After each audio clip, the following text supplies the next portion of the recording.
ni ufunuo. The Bible says in the 1 Corinthians 2:10, Wakorintho wa kwanza, the Holy Spirit reveals things to Wakorintho wa us. kwanza 2:10. This world, Katika ulimwengu there's a spiritual realm and physical realm. kuna ulimwengu wa kimwili na There roho. are things which are hidden in this physical realm. Kuna mambo yamejificha And kwenye there's ulimwengu wa mwili. also things which are hidden in the spiritual realm. Na kuna mambo yamejificha katika roho. So we have to search all things. Lazima tuyachambue mambo yote. Hallelujah. Amen. We have to search all Mambo things. yote. We have to search all things. Chunguza When mambo you yote. begin with the realm of the spirit, Ukianza na ulimwengu wa roho, you cannot search spiritual matters hauwezi without kutafuta spiritual power. bila nguvu ya kiroho. And where do we get spiritual power? We as children of God, Tunapata wapi nguvu we ya are kiroho? getting it to the Holy Spirit. Tunaipata kwa You Roho know, Mtakatifu. even witch doctors, Hata waganga wa kienyeji, sangomans, waganga wa kienyeji, sometimes they can tell you about your secret, things that you have never told anyone. kuna wakati wanaweza kukwambia kitu ambacho hujawahi kueleza. But there's one thing they cannot tell you.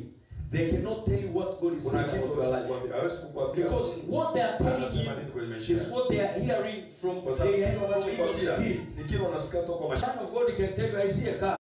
Sasa unaona gari. I see a lady. I see Naona child. Yes. hizi, naona hichi. I see. But Lakini what God is saying for your life, anasema that's a nini? very important thing you should Hilo hold. jambo la muhimu sana unapaswa likamate. Hallelujah.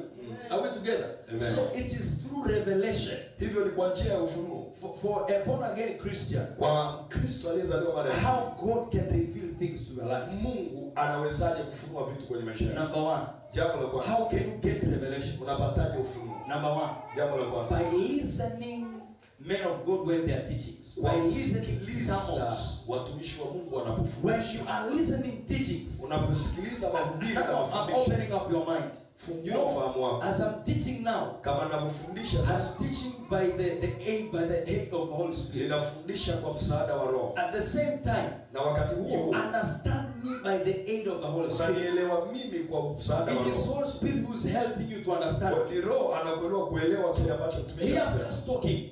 You can Yuko find ndani ya mtumishi anaongea. as I'm hearing a man of God, Ndio namsikia mtumishi wa Mungu. there's something now.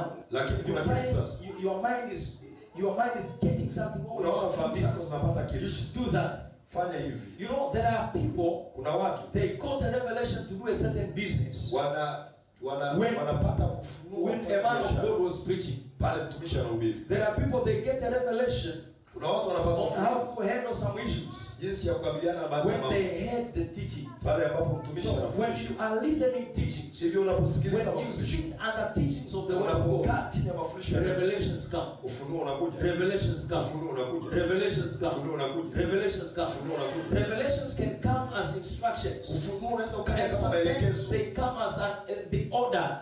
Ufunuo unaweza ukaja You kama receive it, maelekezo you receive it as order. au You are maagizo. commanded by God Unaamriwa na to do Mungu. some things. Fanya mambo haya. When you listen teaching, Unaposikiliza that's why mafundisho. you see us we emphasize here in the church. Ndio maana unaona If you tunasisitiza don't katika love the kanisa. word of God, Kama hauna neno, if you don't love teaching, kama haupendi it mafundisho, is very easy for you to be manipulated and deceived. ni rahisi sana kudanganywa na kufanyiwa mang'amng'amu. Hallelujah. Amen. As you are listening now, Kama unavyosikiliza sasa, there's something. kuna kitu. You know, some people maybe they don't experience, so I pray for you. Unajua baadhi ya watu hawajawahi kuipata hii. But me, I'll tell you the truth. Lakini mimi nitakueleza kweli. When I sit, I listen men of God. Nikikaa If ninasikiliza you come to read what I'm writing, you will be surprised. soma ninachokiandika Because utashangaa. sometimes you see, why you are not, I'm seeing you writing, but you don't write notes.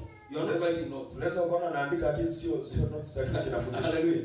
As I'm listening a man of God, Namsikiliza mtumishi. I'm getting revelation. Lakini napata ufunuo. I should do that. I should do this. I should do that. So revelation comes when you hear others, they are speaking revelations. Ufunuo huja unaposikia wengine wanaongea mafunuo. Revelations comes when you hear others, they are speaking Ufunuo revelations. huja unaposikia wengine wanaongea ufunuo. Hallelujah. Number two. Jambo la pili. Jambo la pili. When you are reading your Bible, unapata reading ufunuo. scriptures. Unapata ufunuo unaposoma